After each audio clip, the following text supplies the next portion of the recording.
Maloelele, everyone. Talofa, aloha, from wherever you're joining in. This is Tua Fale coming in from Southern Nevada here on the Polynesian Eyes podcast. We're excited to have another live digital kava session here and really looking forward to some of the topics we're going to discuss today. Um, going to dig into some interesting comments online and also revisit some of these ideas we've discussed before, but repetition is king. That's one of the things I've learned here on the Polynesian Eyes podcast as we started this journey. Sometimes we just got to go back to the same things and get better at expressing it and reminding people that the same old arguments that have been shared in the past don't change anything unless you bring something new to the table. So, with that being said, want to send a huge shout out to all of our supporters. Every comment, like, subscription, we really appreciate it. And those who are paid members on the YouTube channel greatly appreciate those contributions. Please, if you could hype the video, like, share, comment, all those go really a long way. Also, if you want to get some merch, you can go to the polynesianeyes.com website. We have some additional information there on our founder, Tevita Fale, some of his articles, and then also have some merch that is for sale there. That's another great way that you can contribute. As always, if you want to throw in a digital kava bag to the live digital kava session, please use the super chats or want to donate some subscriptions, you can do that as well. And then also for anyone who wants to have a comment, question, we make a huge effort to make sure we touch on any super chats that pop up. So if you have a specific question and you want to mention it, that's a great way to make sure you highlight that comment or question so we can see it. Also, as a paid member of the Polynesian Eyes podcast on YouTube, you also get preference on your comments and your questions as a small way for us to recognize and show appreciation for your contributions and your support. We're gonna start out here with a video, and I want to give some context to it. I think this video is pretty accurate about our experience as we've gone into discussing Polynesian history, also discussing whether it's current events, politics, religion. Here on in the Kava Circle, we discuss all topics, try to share ideas, let the ideas compete, and, see if we can learn, see if we can share something that may be of value to others that are joining in the Kava session. So, this video that I'm going to share reminds me a lot of a lot of people who have opposition to some of our positions on Polynesian history, Tongan history, our current positions on origins, the capital, the quote unquote center of the Polynesian Empire. And there's always accusations, emotional. I'll add that. A big part of the opposition is emotion. There's a lot of emotional opposition. And there's a video on a podcast called Trigonometry. And it's pretty hilarious because the individual that's being asked the question about their opposition to other ideas and the hypocrisy that's shown there. It's been my perspective. Mr. Aotearoa is not here to give his perspective, but I have a feeling that he probably would agree that there is this hypocritical idea of, if the Polynesian Eyes takes a position on history and if it goes against certain groups, especially our Samoan brothers and sisters, it's viewed as disrespectful, it's viewed as bad, it's viewed as terrible. But they can say what they want to say, they can portray the history they want to portray.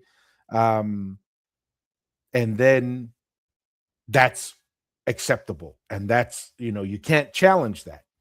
But if anyone else comes, if anything else, they just want to shut you down, want to block you out. So I wanna walk through this video and kind of talk through it. Then we'll go through some of these comments and, you know, old ideas that keep coming back, and see, this is why we're right. And we're gonna revisit it again, and we'll keep doing it because our reach continues to grow, our exposure continues to grow, and repetition is helpful, right?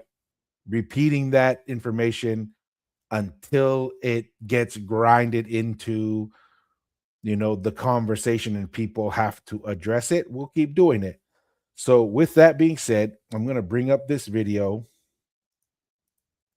and we're going to watch it real quick and then react to it.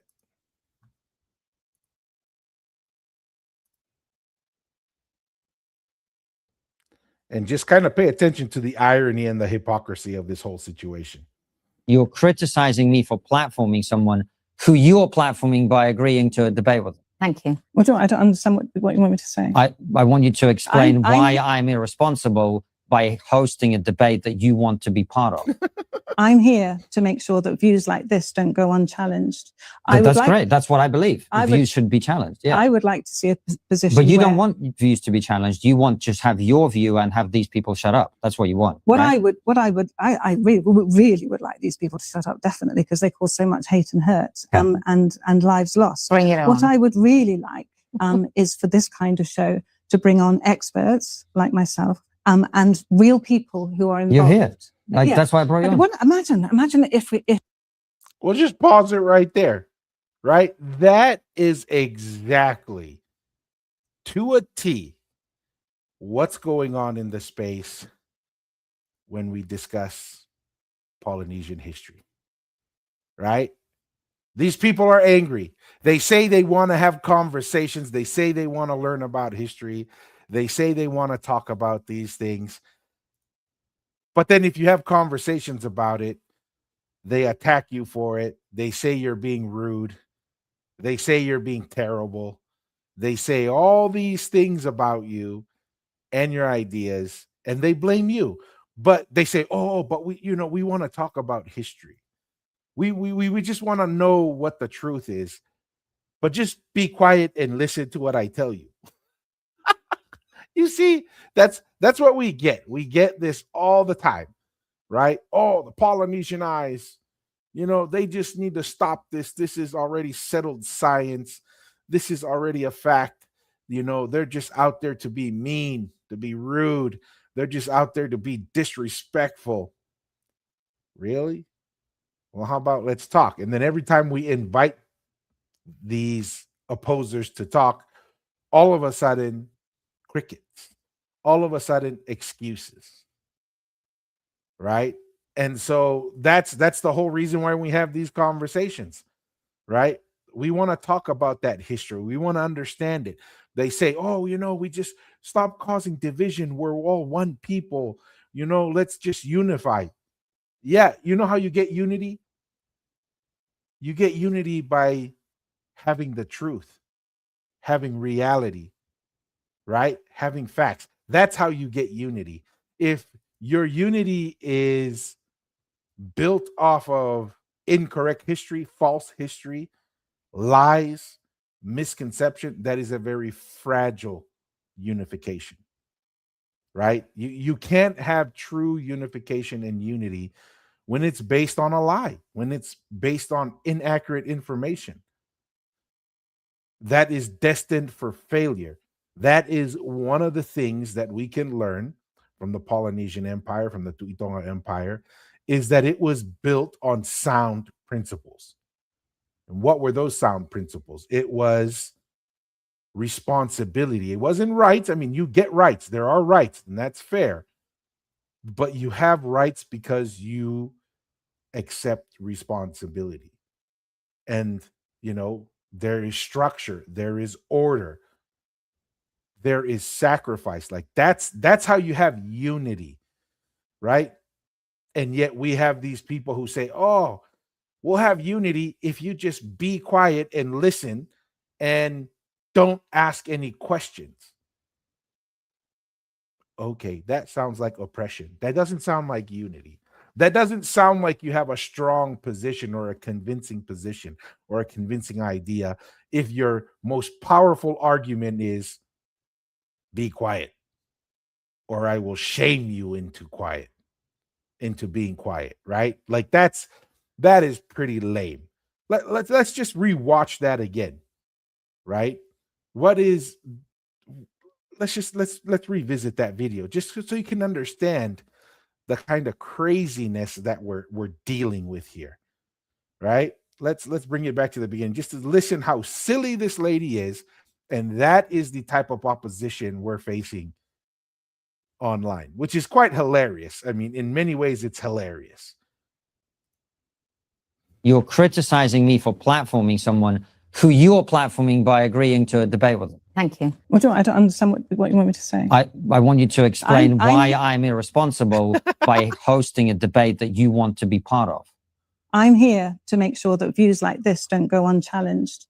You know how we get that so much on these keyboard warriors online? I'm here to make sure your ideas are challenged. So be quiet and stop what you're doing. Okay. But you're here. You're engaging. That means you're bringing something to the table. It is settled fact. You need to just accept it that this is reality. Okay, you know what? Let's have a conversation. Come join us on the podcast. I don't need to join you on the podcast. That is, believe me, that is, but you're stopping by to comment. And when I say stopping by to comment, these people are not just stopping by to comment like once, twice. I'm talking about thousands of comments, and there are lots of people who are commenting. And my favorite thing is what makes me laugh is, you know, when I don't like something, when I think something's terrible or stupid, or, you know, as they say, what a waste of time, beneath me, or whatever excuse you want to come up with, I leave, right? I don't come back to it. If I try something and it don't taste good, I don't come back and try it again. If I hear something and I don't like that song, or that song's annoying, then I don't listen to that song. But what I find hilarious is these keyboard warriors who say this is such a waste of time, yet they keep coming back, spending their time to comment, and I appreciate it. We'll take it, right? It's positive. It gets more eyeballs. It gets more traction when these people watch, when these people comment, and we interact. It's a positive thing. It grows our exposure. So we'll take it. I just find it hilarious. Just like this lady, right? She's like, how dare you host this, my opponent? And then the guy's like, yeah, but you chose to come here, right? And that's you coming here. So you're control. Oh, no, I'm just here to challenge it. Yeah, but you being here challenging it is promoting it and growing it. And then listen to what she says after that. So after the kind of like stupidity of that whole thing, this is what she says after, when she says she wants competition of ideas and discussion and debate. That's great. That's what I believe. Views should be challenged. Yeah. I would like to see a position. But you don't want views to be challenged. You want just have your view and have these people shut up. That's what you want. I really would like There these we people go. to You shut see up, that? definitely, because they cause so much hate and hurt, Yeah. and lives lost. Bring it on. What I would really like is for this kind of show to bring on experts like myself, and real people who are. You see that? Actually, I would prefer they just be quiet, but they say they'll show up to a debate. But really, they just want you to be quiet. That's what all these people online are always kind of rah, rah, rah, rah, politicianize, blah, blah, blah, tongueize, oh, blah, blah, blah, commoners, blah, blah, blah, blah, settled science, just be quiet. There's no evidence, no science. No science, no evidence. Dude, we just literally have gone through scientific papers. We've interviewed scientists, right? We've interviewed archaeologists. We've interviewed historians, PhDs. And you're going to come and tell us that we have no evidence, there's no science, there's no reason? Please. And it's just like this lady, right? Really, what they're not interested in having a competition of ideas. They're interested in just be quiet. Go sit down. Just do what I tell you. And you notice what she says, where we invite experts like me, right? If you're not an expert like me, sit down and be quiet. Oh, so only you, man, we should all bow down and be like, oh my goodness, what was Tonga thinking? Right? What was Tonga thinking in proposing that, it was the center of the Polynesian Empire? Who cares about 100 acres of man-made land? Who cares about earth pyramids? Who cares about the Ha'amonga? Who cares about the observations of Westerners that said, something different's going on over here. This is different, right? Who cares about islands throughout Polynesia recognizing that there are ruins, Tongan ruins throughout Polynesia, right? Directly tied to the Tuitonga. Yeah, Tonga's just got to be quiet, just be quiet. And then there's like, oh man, you just hate on Samoa, especially, there's some Tahitians too from Taputapuatea, but mostly it's our Samoan brothers. Oh, you just want to rag on Samoa. Dude, I'm Samoan. Okay. I have Samoan blood. A lot of it from Upolu, that main area right there, Upolu and Savait. But that's oh yeah. You just hate someone, so what? You think I hate myself? Yeah, not so much. Right? Not so much. I'm not quite there yet where I hate myself. Right? So I wanted to start with that. Right? Start with that and just be like, this is the kind of chaos, hypocrisy, lack of willingness to engage. And here we are. We're going to revisit some of it, right? There's some, some of our viewers and our followers have sent us some videos of, some new content, some new evidence, all this new stuff. And, the Polynesian Eyes podcast can't leave Samoa alone. We just can't move on. Like, it's living rent free. Was like, let me tell you why, right? Because every time we turn around, we see stuff like this. Hey, look, roots of Polynesia, origins of Tonga, right? Yeah, we're the ones. We're the ones that can't leave Ha'amoa alone. Or is it Ha'amoa can't leave Tonga alone, which is a good thing because Tonga and Ha'amoa were the same place, right? We were the, Western Polynesia was the origin and the, the root, so to speak. Eastern Polynesia and little flare outs into Micronesia and Melanesia are kind of like the branches.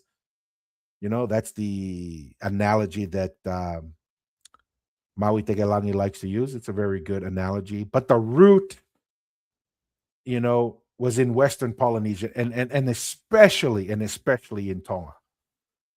And so, there's always these people who's like, Polynesian Eyes just can't leave Samoa alone. And then all we do is people tagging us, like this guy right here, Roots of Polynesia, and other people tagging us on their content. Right? And we'll say, okay, we believe in engaging in conversation. Right? So we'll watch one of these videos. Maybe we'll address some more in the future, but we'll start with this video right here.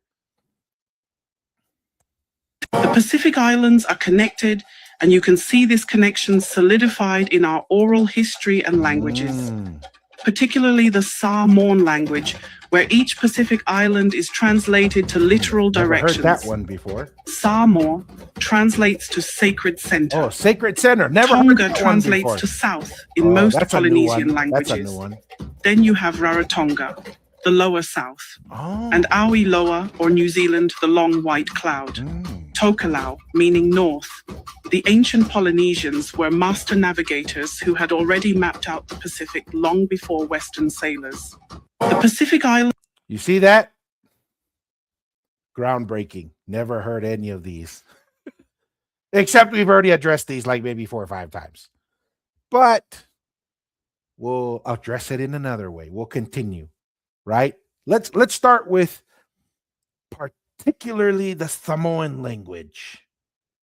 Right? We keep hearing this, like the Samoan language is the language of the origin of Polynesia. And that's how we know, because the Tongan language comes from the Samoan language and the science proves it. Right? Remember, it's the science. Remember, don't think about it. Don't use your brain. Don't use your brain, guys. Just listen to the experts here. This Roots of Polynesia expert here took some stuff, cut it together. Hey, did decent. I like the kind of like the overall quality of the visual effects. That's pretty good. I'll give you some credit there. That's awesome. But let's start with the Polynesian language that apparently is self-evident. Let's look at that Polynesian language here. Let's share this guy. All right. So, Proto-Polynesian language. So that's the original form of Polynesian language. And look who's the closest to Proto-Polynesian. Oh, it's the Tongan language. Okay. Now, does that automatically mean, oh, everything can? No, but hey, it means that the Tongan language is closer to the original parent language, the Proto-Polynesian language. And we've already talked about this a ton, right? The whakaua and the structuring and the way the Tongan language is, the syntax and the structure, it is considered to be closer to the Polynesian, Proto-Polynesian language, which is the parent language. Right? That's the first branch. Right there. Proto-Polynesian, Tongic. Right? Then it goes Tongan, Niuean, Niuafo'o, blah, blah, blah, blah, blah. And then you come down, you see where the Tongic is? Then there is the nuclear Polynesian. So there's a branch that splits again before you even get to the Samoic languages. So the Samoic language is 1, 2 layers away from the Proto-Polynesian. Okay? And then just the same as Eastern Polynesian, those branches out there. So let me ask you this. This is the study and the structure that this thing is saying, that the origin of Polynesia is from this. Okay. But how about that? How about that? Before you try and tell me that that is the reason why Tongan language comes from Samoan and you reference these studies, well, how about we address that first? So that's the first one, right? Especially the Samoan language. Well, let me tell you, if I were to go off of this chart, the word Tonga, the word Tokelau, right? Those are Tongan words. They're probably closer. If we were going to have a bet of which word was being borrowed or who first produced those words, looking at this tree, it's probably not coming from the Samoan language, right? It's probably from the Tongan because it's older and closer to the Proto-Polynesian language. That's number one, right? Then it says, according to this ancient Samoan language, Samoa means the sacred center. Sacred center, huh? So keep that in mind. Samoa means the sacred center. And let's now look at this video. All right. let's listen to this. And we've already visited this before, that sacred center is like, that sounds like a modern definition. In Tonga, it's always been ha'amoa, and there's other origins for it, but sacred center, where did that come from? And it's all because, remember, tokelau in Tonga, and the Samoan language is older in the origin, and therefore they named north for tokelau because it's the older language, and then Tonga for the south because it's the older language, and Raro Tonga because it's lower than Tonga. Okay, that's the argument here. Let's listen to this gentleman's perspective. Last week, I had a conversation with one of my Tongan workmates about the meaning of the word Samoa. Because on social media now, a lot of people are saying and using this, right? Samoa means sacred center, because Samoa is the center of the Pacific. Sa means sacred. Moa means your center, right? Samoa, sacred center of the Pacific. Remember, because we named Tokelau and Tonga and Raro Tonga, right? Because we were the center, the sacred center, not just the center, the sacred center. Now, I grew up in Samoa, right? And not to brag, but my whole time going to school in Samoa, I had always been a top student of Whangangana Samoa. Yet I had never heard of this. It was What? Never heard of this. But I thought this was like sacred center kind of stuff. Right? How is it that we didn't know this, but it's just like we look at it, it's like, that doesn't sound right. When we look at other things, that just doesn't make sense. Right? And now this brother here is saying that's, well, let's see why it doesn't make sense to him. never told to me. Probably because it's simply not true at all. Let me put it to you this way. In our language, right, the chapel is called Falesa, sacred house. Sacred house, Falesa. Sacred field is Malai Sa. The turtle is referred to as a sacred fish in our islands. Ia Sa, sacred fish, Ia Sa. Sacred waters of the Tangaloa is referred to as the Vaisa of the Tangaloa, Vaisa. Makes sense. How come? Brother, I wanna warn this brother right here. You're making too much sense, Toko. You're making too much sense. It's too logical. Like I told you, these people are act like that lady we saw in the beginning. They don't wanna hear reality, Toko. They don't wanna hear logic. Right? They said it's the sacred center. Sit down, be quiet. We don't want to have discussion. They're the experts. You're not the expert, Toko, just because you know how you know when you're an expert with these people? If you agree with them, you're an expert. If you disagree with them, you're not an expert. Sit down, be quiet. You're being disrespectful. Right? I'm telling you, this guy's going to get a lot of heat. They're going to come out of the woodworks for you, Toko. I don't know what his name is. But, you're making too much sense. Right? You're just kind of looking, it's like, that doesn't fit. And we'll see. There's more examples of this.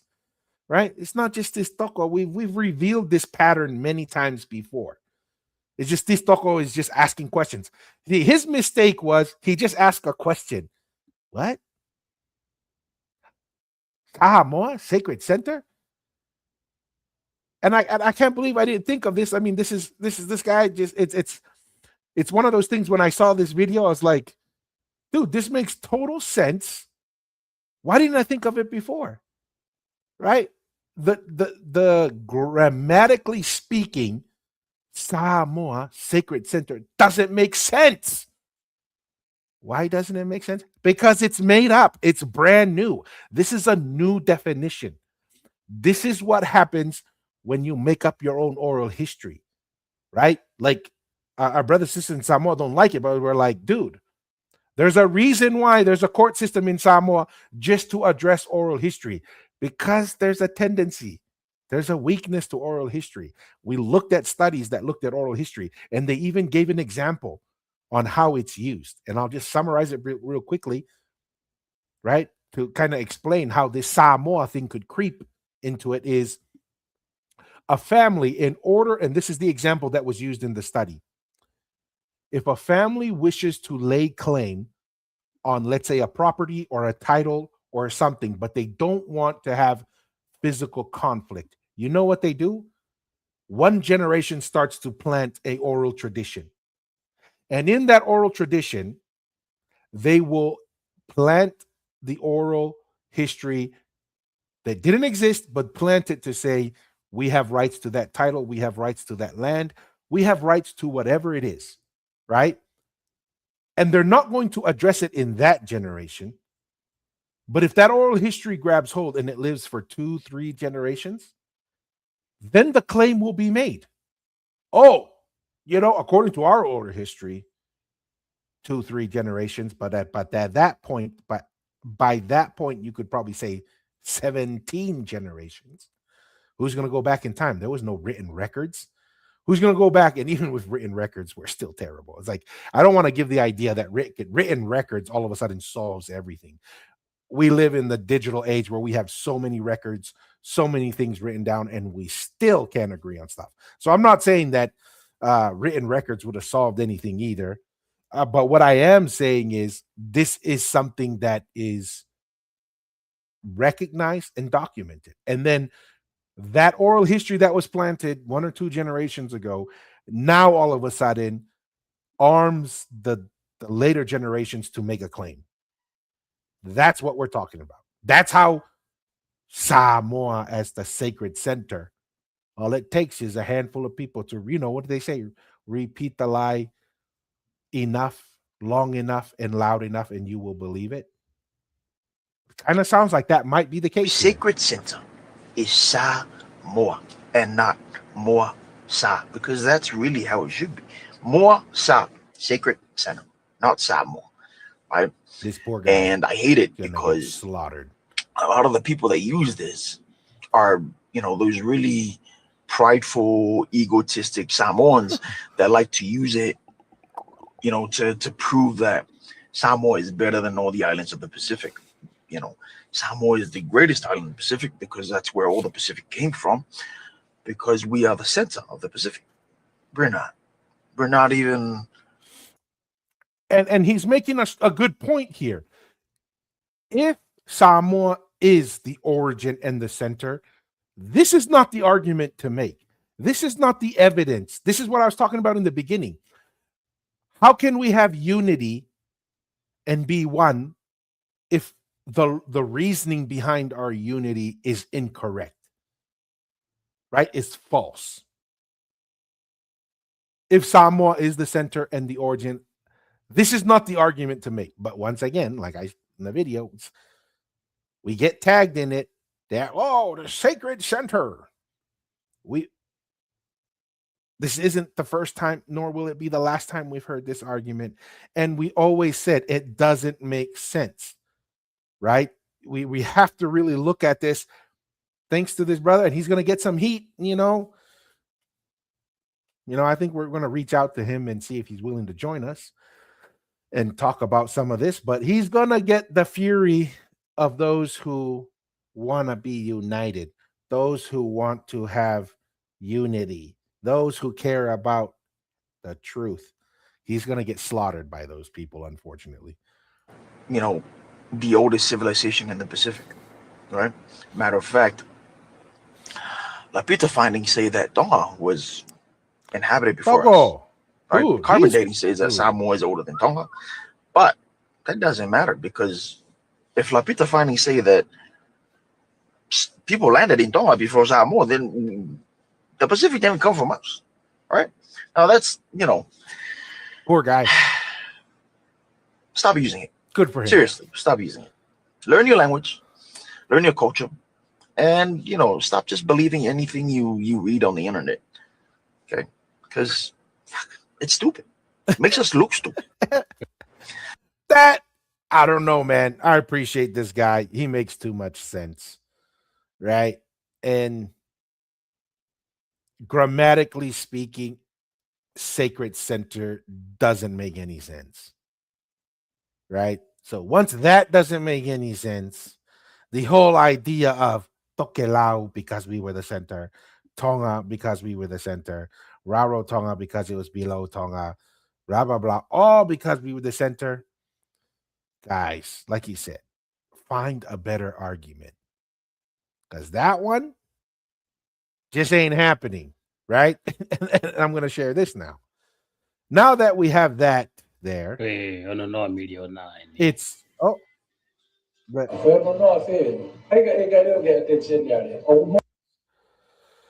so now that we talked that, now let's just look at the map now, right? Let me go back to this video and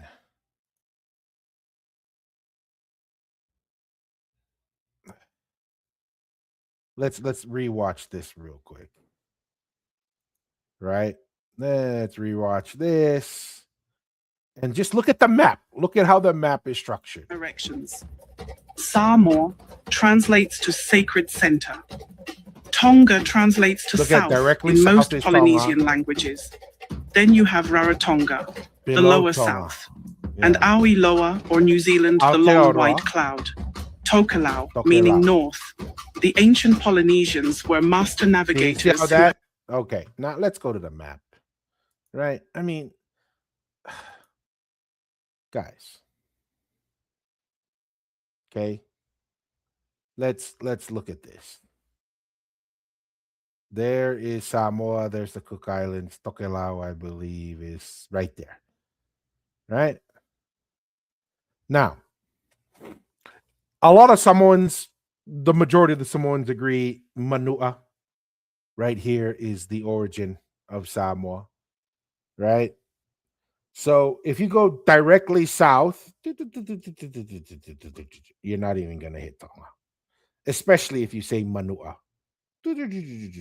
Nowhere. You're going to miss Tonga, right? And if you are a navigator, precision in directions kind of important, especially when you're traveling even just hundreds of miles, but even more when you're doing thousands of miles, right? Precision is imperative. This determines whether you live or you die. And if your directions aren't spot on, you die. So, if we're looking at this map, if you're a navigator and you're following Homeboy's map here, which doesn't match reality, you ain't surviving. Like every person, every quote unquote navigator who followed this map and this naming convention ain't gonna survive. You ain't gonna survive to tell this story. Right? So thank goodness these guys are just telling this out into the internet, into the world, but they're not actually having to navigate off of this because you're saying goodbye on that boat because I'm gonna go due south from Manua because that's where Tonga is, south. You ain't coming back. That is your one-way ticket out of here, and you ain't coming back, right? Because that's assuming you take the Manua, that you take the Manua concept there, right? Now, if you share that it's Upolu, yeah, you might hit Vava'u and so forth, but then you would call Vava'u Tonga, right? You might hit Vava'u and you go, let's say you'd have to leave from the most western point of Samoa, coming down. Yeah, you might hit Vava'u, but then you'd miss Tongatapu. And really, Tonga comes from Tongatapu. That's where the name Tonga comes from. Right? Then the other thing is here. You see the islands here? I looked it up. Right? The Cook Islands at about 21 degrees south. Tonga is about 23. So Cook Islands are Rarotonga beneath Tonga. The Cook Islands are not beneath Tonga. Tonga is more south than the Cook Islands. So once again, when we come to this map, oh yeah, it's below Tonga. No, it's not. Right? And actually, if you were to take the Vitafales perspective, that, assuming, I don't know if Rarotonga is the oldest name of Rarotonga or not, but I can tell you it's not, because it's below Tongatapu. It isn't that, once again. Okay. And then here's another one. You see this Aotearoa? I found an interesting video, and we'll watch this video now, and we will revisit it. I didn't, we'll leave it for the video here, right? Let's watch this video real quick here. My question is to the Minister of Foreign Affairs and asks, what new commitment, if any, has the government made to protect Aotearoa New Zealand's marine environment following the United Nations Ocean Conference in France last month? The Right Honourable Winston Peters. Mr. Speaker, I attended the United Nations Oceans Conference in Nice, France last month. No such country turned up, nor such a country a member of the United Nations. Sorry, look, I ruled on this back in March. So when I saw this video, I was like, what? It was like, what he's trying to say is Aotearoa doesn't exist as a country. So first I was thinking like, oh, it was that, right? I was like, oh. And then there's another video where he says that South Island is not called that, and that it has its own name. And then I was like, what? So had our handy dandy assistant do some research for us on where does the term Aotearoa come from. According to Maori oral traditions, Aotearoa, long white cloud, or more fully, land of the white cloud, is linked to the explorer Kupe's discovery of the land. So they say that that's where that term comes from, right? In common traditional accounts, as Kupe's canoe or waka, often named Matahorua or Matau Haurua, approach after a long voyage from Hawaii, his wife, we're going to skip all that. Too much Maori, te reo Maori that I don't speak, saw a long white cloud hanging over the land in the horizon. She called out, "Heao, heao, a cloud, a cloud," sometimes elaborated in tellings as Heao Tearoa. Kupe then named the land Aotearoa after his cloud, this cloud that greeted or guided them. Some versions say that the canoe was guided by a long white cloud by day and a long bright cloud by night, and that the cloud over the land was the first clear sign of landfall. The word is analyzable in Maori as ao, cloud, dawn, daytime or world, plus tea, white, clear or bright, and roa, long. An alternative traditional parsing treats it as Aotea, the name of one of the migratory canoes, or linked to the first land sighted, sometimes identified with Great Barrier Island, plus Roa, long Aotea. Other proposed translations include long bright world or land of abiding day, possibly referring to the longer daylight compared with tropical Polynesia. This is where it gets interesting. The precise original meaning is not known with certainty, and pre-European Maori did not have a single widely used collective name for the entire archipelago. Right? The North Island was commonly, the most common name for North Island, according to this, is Te Ika a Maui, the fish of Maui. So this idea of Aotearoa, like, see, this is what I'm talking about. These, we just assume like, oh, Aotearoa, oh, everybody agreed it was Aotearoa. Well, not really, right? Nobody seems to fully understand it. And actually, the more common name for North Island is Te Ika Mauri, or a Maui. That seems the more common. That means not everybody said that, but the majority of North Islander tribes said that, right? Let me see here. So that, and then South Island was Te Waiponamu or Te Waka Amaui. So there's two different names for North Island and South Island that are more common. There wasn't a singular name for New Zealand, right? And so North Island and South Island had their own names. Regional variations exist in the details of Kupe's voyage, the exact wording of the exclamation in the wife's name as a typical Polynesian oral tradition. Right? Now, let's come back. Let's come back to the all-powerful evidence, right?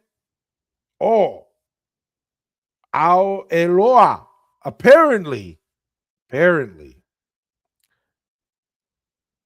just like Samoa, Sacred Center, Samoa was calling it Aotearoa, and that's where Aotearoa gets its name. But nobody in Aotearoa was commonly calling New Zealand Aotearoa. Okay, so once again, if this is the argument on why you're the center and why you're the origin of Polynesia, it's not a good argument, right? We'll go through this again and again. This is not a good argument. The language, not a good argument. The naming and the definition of Samoa, not a good argument. The naming of Tonga and Rarotonga as South, and even Tokelau, especially if you're the Manua believer as the origin, they are not directly north and south, and Rarotonga is not geographically further south than Tonga. Okay, then the naming Aotearoa was because the great navigators from Samoa. That is also a very weak argument, not a good argument. Step away from it, right? And then we find out, yeah, that's not even a name that's common amongst Maoris. Oh yeah, where are these people gonna run to next, right? And then so that's that. And then let's go to this one now. This is not the first time. This is not the first time we found, oh, that word, we don't know where it comes from, right? And you know, we hear this all the time. Oh, the Pulimele, that's evidence that, you know, the might of the Polynesian center, the sacred center, the Samoa, is the Pulimele mound and so forth, right? And then we have this comment, and we've had other people express this as well, right? It says here, Pulimele, there is no such word in our Samoan language such as Pulimele. That is why there is so much confusion over the issue. But with the arrival of the non-Polynesians to Samoa, the native Samoans heard them talking about the word pyramid, and I believe that is where the word Pulimele comes from.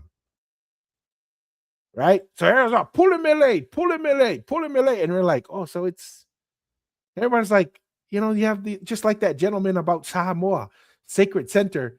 People from Samoa is like, where did that come from? We have no idea. And to just further emphasize it, we're now going to come to this video where we've already kind of discussed this before, and we'll listen here, watch the video, and then Mr. Aotearoa is going to do some translation for us on not only is Pulimele nobody knows, but that place had a name, just like Aotearoa. North Island and South Island had its names that were more common. Aotearoa comes, we can't really define what Aotearoa means. It's supposedly from Kupe, but nobody can agree on that. But who decided to call New Zealand Aotearoa? I don't know. Probably some Palangi or something, some foreigner, right? Doesn't seem like the Maoris themselves came up with it, or at least with consensus, historically speaking. So let's kind of visit this video for us, Masi, since you can about the Pulimele. Do that for us. When something goes wrong at home, you know. So let's do this now that commercial.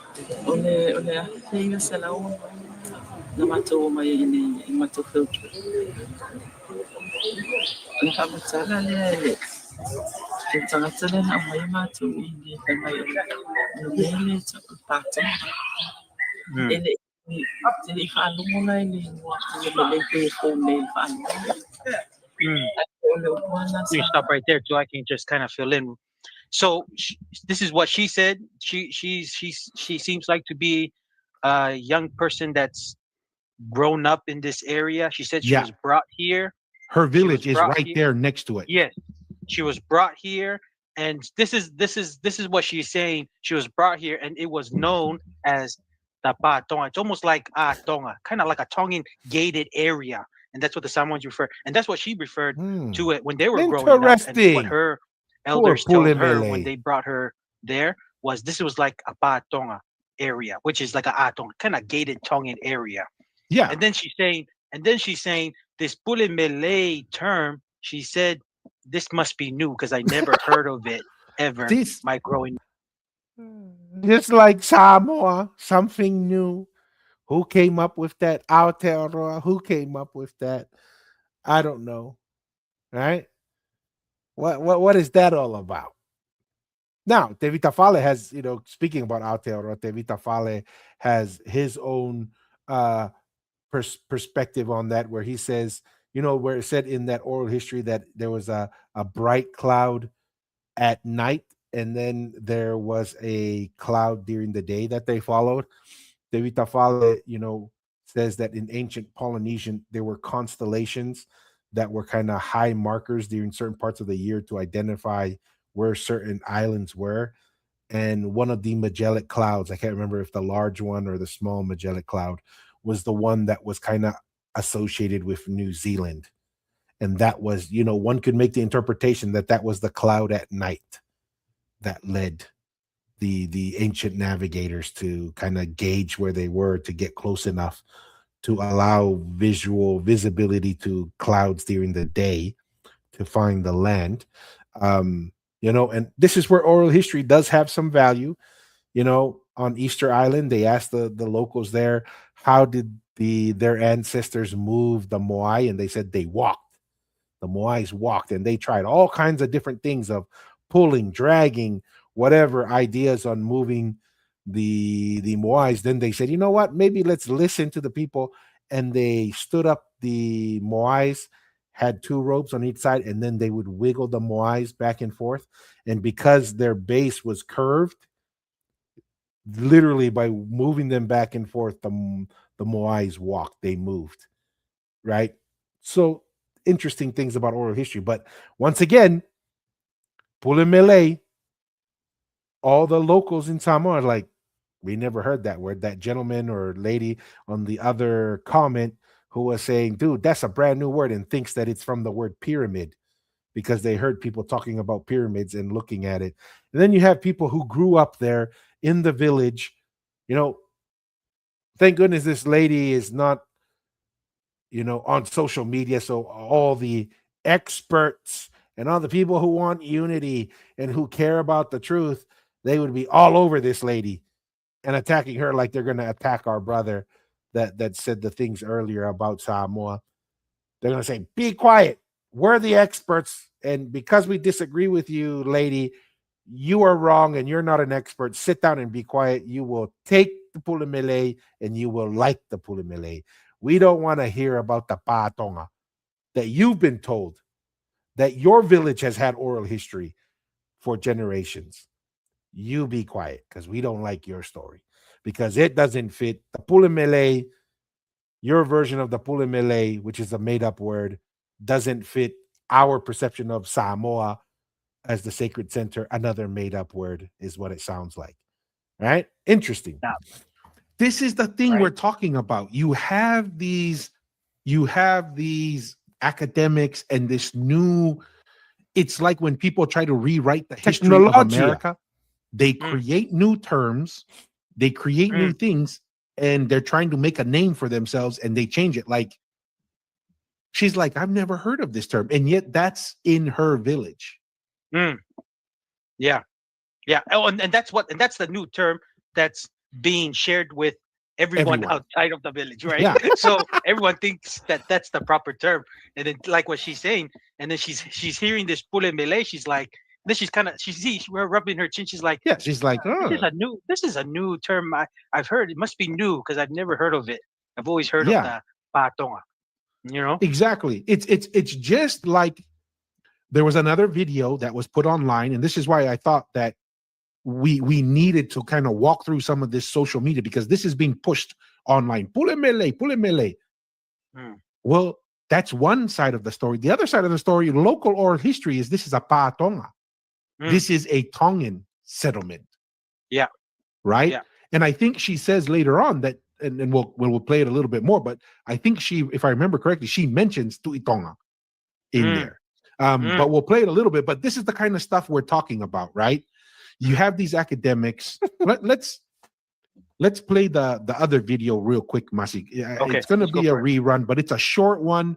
But I think it's I'm gonna good try for and you skip to kind ahead of have it and as come back context to this lady speaking again. Not 100% agreed. Let's come back to sister. She's still scratching her head. What's going on over here? You guys are talking to me about Pule Mele. Never heard Pule Mele in my life. Ilam yung mga full-full na itay po nga ni mo po. Ifanela, ifam talaga tumalo na may mato. Uli tumalo na lina na nag-ayan eh. Ifato ang ni pamay uli. Pamay on the fall. Titong. Ay falling nga umabata na yun. Itay kasi no po. So if you pause it here, Tua, she's saying the guy that she would talk to, that was actually in charge, that actually farmed close to this area, what he would tell her is some of those, you see those flat stones that are still on top of that structure. What he said, that was a city, and he said there's various flat stones just on top. Those were areas of the sitting area of the Tuitonga when he would come and sit. Interesting, huh? And that's what she's saying. And that's what she's saying of a gentleman when she was young, when she was growing up here, that he would farm around this area, and I'm assuming it was his land that he was cultivating, and that was what he knew and It's been explained told to probably kind for of- generations and generations. Yes, on and what he's that saying these was. flat stones were sitting areas of the Tuitonga, and you see them. It's a big compound, so he probably, like you said, there was a lot of functions. He probably had many people staying with him or whatever. So Yeah. he would probably move around and sit when he would give orders or whatever. But that's what she was saying right there. See, I mean, and look, interesting, right? Once again, this pattern of new definitions, new oral histories, new names. This is not something new. This is not a unforeseen outcome here. This is something that we have identified before in the past. It's not anything new, right? And that's just we'll revisit it as much as possible, but we'll kind of stop there. We'll move on to another topic here to close this out. But this idea that these quote unquote new ideas and these new facts, it's just not very strong positions, and people keep spewing out the same. It's the sacred center. It's the Tonga. It's the north and the south and the east and the west and blah blah blah. Okay, guys, we get tagged in it. It's like, what's your response to this? It's like the same response we had last time, that it's weak. We usually have weak sauce. Yawn again. This okay? We'll revisit it. We'll take the easy knockout. We'll take the W. Kind of boring sometimes, but hey, if it pays to be right, okay, we'll do it. We'll do it again, right?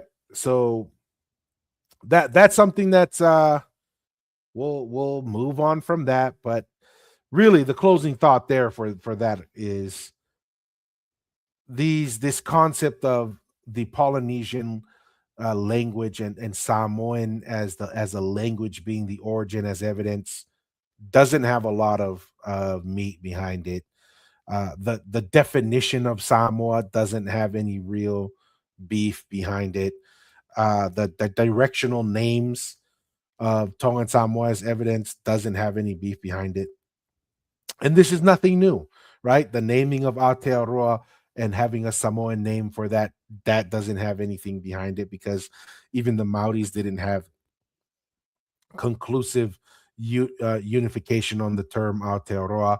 And then also just, this is nothing new. We've seen the Pulimele being touted and being, that's what the academics are running with and publishing and creating all kinds of exposure online. This is honestly, I'm not trying to be rude here, but this is how this whole narrative, from our perspective, on how Samoa got carried away as the center and origin of Polynesia and the empire, the Polynesian Empire, kind of spiraled out of control, and nobody really asking questions and challenging it is, you know, through colonization, Samoa had more access to the academic world and the opportunity to share their perspective, their history.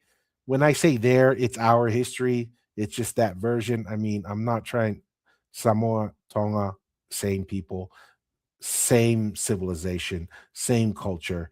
But I'm just using those terms just so we can have some understanding. Is Samoa was able to get that version of the story out. Tonga was fighting for its dear life to keep its sovereignty, and there's pros and cons of being colonized. There's pros and cons of maintaining your sovereignty, and one of the negatives of maintaining your sovereignty is you don't get the investment in infrastructure that a colony gets, because your colonizer, when they spend in money on you on your infrastructure, they get a return. Or even if it's just to help the people because they view you as an extension of the empire, so they're going to invest in you. The other part is you get easier access for higher rates of travel and an ability to enter foreign countries, especially your colonizers' countries, whether it's New Zealand, England, Samoa for Samoa, and then America for American Samoa, France for the Tahitians and the Uveans. All of our brothers and sisters got to get their side of the story out. Tonga is late to the game. We're showing up because we weren't really able to share our story, and now we're in I think it's time, as we spoke with Milika Pusiaki, the typical way coming out from the capital was, don't get into the details, don't talk about the whakamua type, the traditional oral history that comes out of the capital, and those families who have a long, rich, deep history of their ancestors having influence throughout Polynesia. And in fact, many of these people have relatives throughout Polynesia because it was their families who were running the Polynesian Empire in all the different islands, marrying and intermarrying in all these outer islands. So, and there's kind of just like, no, we don't talk about these things. But hey, maybe, my generation is saying, dude, if we don't talk about it, I can see why it served its purpose, especially with the Tupou family. Keeping unity and supporting the Tupou family is absolutely critical. And you really couldn't, risk too many opportunities for division. But I think Tonga is pretty solidified behind the Tupou family, and it's recognized that they are the monarchs. Their family has done a great job, in my perspective, of leading the nation. We're kind of unified behind that. It's the same concept as the Tu'i Tonga, why he left Tonga to reside in Samoa for a few hundred years. It was really to give the Tu'i Hatakalaua an opportunity to solidify their leadership and their role in the empire. I feel that was something that was similar with the modern line of kings. Is the Tu'i Tonga lines had to kind of just recognize that the Tupou family, and the Tupou family are Tu'i Tonga as well. Don't get that wrong. I'm just speaking in general terms here, that a lot of the families in La Paja were like, you know what, we need to get unity, we need to maintain unity. And actually, it was the last wishes of the last Tuitonga that we unify and we support the Tupo family. And it's paid off. It's paid off in spades because Tonga has survived colonization. We've maintained our sovereignty, and now we're able to enter into this digital age. And now that I feel like we have that unity, overarching unity in Tonga, that it's time. It's time to have these conversations because it's going to be lost. We started this journey initially was to document the work of our father Tevita Fale, who spent his whole life documenting and kind of like validating our ancestors' history. And I think he had a unique calling for that because of his ancestors. And, his ancestors were, targeting him to do this work. I don't think anyone else could have done the work that Tevita Fale did. And, in conversations with my father in the last 10 years, I really just kind of came to the conclusion that he's done all that work. He's brought it to the table, but we need to get it out because if we don't, knowledge that's not shared and utilized is not knowledge. And I think we're at a time and an age where sharing that knowledge, getting it out is the right thing to do. It may not have been the right thing to do decades ago, hundreds of years ago for Tonga, but it is time to share that and get that out. Mel, thank you very much as a paying member of the Polynesian Eyes podcast. We always appreciate that. Mel says, Malo ni tua, malo ni Mel, and appreciate your support. Thank you. And that's why we're here, right? We don't assume, even though we're passionate, we will hold our position as if it is unbreakable. And that's because that's what we believe. We think the data and the facts and the logic is behind it. But we are open to having other conversations. We actually had someone reach out to us who didn't agree with our position on Tupo the First and Christianity. And we were able to have a podcast with him. He was concerned that it would be a yelling match. We told him, no, it won't be a yelling match, man. We're going to have conversations and we can discuss things that we don't agree with, and it doesn't have to get out of control. We did that recording. We'll probably release it this weekend or this coming week first to our paying members. And then after a week or so, we'll publish it to everyone else out there. But with that being said, couple items that come to mind. We were going to have another topic, but I think we're just going to bypass that. Want to bring up another item I just want to kind of share with all those who are joining. Another way that you guys can support and visit us, go to the polynesianeyes.com, and there is more information on Tevita Fale, our founder. You can visit his website, follow him on Facebook, and then also some more information on him, and then on merch. Another way you can support us and buy some of our merchandise. Take a picture, share it with us when you do order some of this stuff. This is another way you can contribute, and it's not bad gear. We really focused on getting these t-shirts to be high quality. I got the t-shirt qualities that I like, and it's just good. I think it looks good, but I could be biased. But really open that. Unfortunately, it is just to the viewers in the US. We'll have to figure something out for New Zealand and Australia, but wanted to bring that out and just share that real quick. Want to say thank you one last time to all the viewers, all of our listeners on our different platforms. And if, every like, every share, every comment, it goes a really long way. Where, hundreds of thousands of views, close to probably just under 1 million.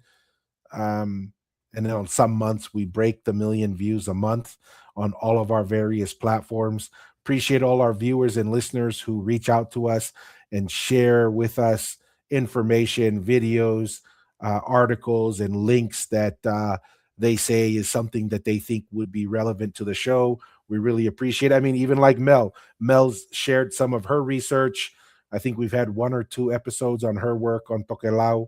And really, once again, appreciate everyone joining in. And as we always end every live digital conversation in every episode here on the Polynesianized podcast, we say, be bold. Don't be afraid to ask the hard questions, but always, always stay curious. Till next time, peace.